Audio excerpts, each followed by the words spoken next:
Ажил дүржилтийн 90 үе 1800-аад оноос хойш дэлхийн дулаалд хүлэмжийн хий, үйлдвэрээс ялгарч буй хорт хий, экологийн тэнцвэр алдагдал, уул уурхай, бохирдолтой хог хаягдал гэх мэт хүчин зүйлүүд нөлөөлж, гамшигын хэмжээнд хүрснийг дэлхийд даяар хүлээн зөвшөөрлөө. Нэгдсэн үндэсний байгууллагын дэргэдэх IPCC зөвлөлийн эрдэмтдийн дэлхийн уур амьсгалын өөрчлөлтийн талаарх судалгаанд 2021-с 2020 онд дэлхийн гадаргын температур 1850-аас 1900 оны үеийнхээс Цельсийн 109 градусаар нэмэгдсэн бол сүүлийн 5 жил нь 1850 оноос хойш дэлхийд дээрх хамгийн халуун жилүүд болж байна. Далайн түвшний өсөлт өнөөдрийн байдлаар 1901-с 1971 оны дунджаас 3 дахин нэмэгдэж, сүүлийн 1000 жилд эрчимтэй явагдаж буй уулсын мөнгө цас, туйлын өсний хоригдлын гол нөлөөлөгч нь хүн болохыг тогтоолоо.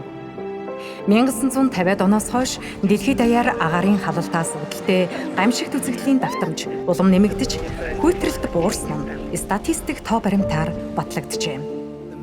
Энэ бүх хүндрэл бэрхшээлийг даван туулахын тулд дэлхийн улс орнуудын удирдагчид COP26 хэмээх нэгэн туганд ор нэгдэж, шин санаа зорилго дэвшүүлэн уралдан ажиллаж байна.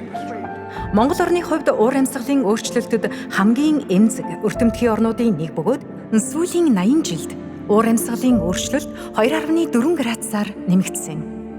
Уур амьсгалын өөрчлөлт байгалийн экосистем төдийгүй, хөдөө аж ахуй, мал аж ахуй, газар тариалан зэрэг нийгэм эдийн засгийн гол салбаруудад сөргөөр нөлөөлж байгаа нь цаг алдалгүй яаралтай арга хэмжээ авах хэрэгцээтэй байгааг илтгэж байна. Ган, зуд, цасан болон шорон шуурга, үер зэрэг байгалийн гамшигт үзэгдлийн давтамж улам бүр нэмэгдэж, уламжлалт, мал аж ахуй, малчид, орон нутгийн айл өрхийн амьдралд сөргөөр нөлөөлж байна. Хүн амын 30%-ийг бүрдүүлж байгаа малчид хүрээлэн буй орчин, байгалийн нөөцөөс ихээхэн хамааралтай учраа уур амьсгалын өөрчлөлтөд хамгийн эмзэг өртөмтгий хэсэг болжээ. Болохын тулд 2030 он гэхэд Монгол улсад тэр умаар тоологдох хэмжээний мод тарих хөдөлгөөнийг өнүүлж эхлээд байна. Монгол улсын ерөнхийлөгч Ухнагийн хүрэлцэх Нэгдсэн үндэсний байгууллагын эндэр дээрээс 2030 он гэхэд дэлхийн уур амьсгалын өөрчлөлтийн эсрэг 1 тэрбум мод тарих үндэсний хөтөлбөрийг боловсруулснаа мэдгдсэн. Нэг га ой мод сөөг нь 18 сая шометр агаарыг цэвэршүүлж, утаа нарын 30-аас 35%-ийг өөртөө шингээдэг. Тиймээс Монгол улсад тулгамдаад байгаа уур амьсгалын өөрчлөлт, сүлжилт, шар шорон шуурга зэргийг бууруулахад мод тарих нь онцгой ач холбогдолтойг зарласан. Бидний дэлхийн нийт анхаарал тавин ажиглаж байна. 50 орчим жилийн настай нэг мод амьдралынхаа туршид 38 сая 125 мянга орчим төгрөгөөр үнэлэгдэх хүчил төрөгч ялгаруулж, 75 сая 640 мянга орчим төгрөгийн агаар цэвэршүүлэх экологийн үйлчилгээ үзүүлж, 45 сая 750 мянга орчим төгрөгөөр үнэлэгдэх усыг эргэлтэнд оруулж, 38 сая 125 мянга орчим төгрөгөөр үнэлэгдэх үйс хөрсний эвдэрлийг хамгаалах үйлчилгээ үзүүлдэг байна. Энэ нь зөвхөн ганц мод 197 сая 640 мянган төгрөгөөр үнэлэгдэж байгаа гэсэн үг юм.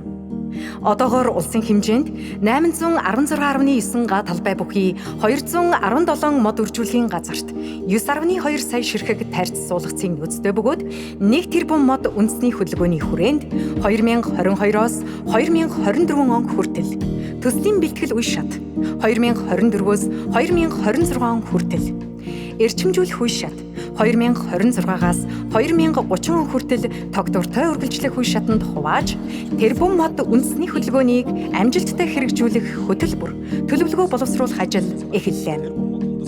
Бэлтгэл үе шат ойн нормативыг нэмэгдүүлж татварын хөнгөлөлтийг үзүүлэх зэрэг бэлтгэл хангагдаж байна.